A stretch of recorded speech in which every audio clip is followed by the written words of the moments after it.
Good afternoon. This is Sajad with Cause and Effect Consulting.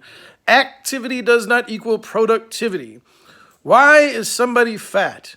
If it's not due to a medical issue, it's because they eat bad food and or too much food and they do not exercise. Why is somebody broke?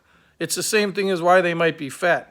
It's a choice they're making. It's constant choices, moment to moment, right? So there are 24 hours in the day. If you subtract 8 hours for sleeping, pretty much everybody I talk to says they don't sleep 8, but if they did, that leaves them 16 hours in the day, which means if you work 12 hours a day, you still have 4 hours a day of doing absolutely nothing. So activity does not equal productivity. How do you become productive? Being organized, one way to do that is to-do lists with time frames on them. Hour to hour, what are you going to get done throughout the day? Understanding there are 4 chemicals of happiness to the human animal: dopamine, serotonin, endorphins, and oxytocin.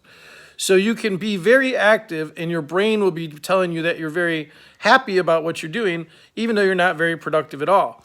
So you got to make sure that every moment of your life, if you want to, when it comes to business, is spent being productive, not just being active. So what does productive mean? It means you're either working in your business where you're directly getting paid you're selling a product or providing a service and making money, or you're working on your business in a way that directly impacts how much money you're bringing in. Activity does not equal productivity, so keep an eye on exactly what you're doing with your time and what is that actually producing. This is Sajad with Cause and Effect Consulting. Please shoot me an email or send me a text message if you'd like to set up a time to talk. Thanks.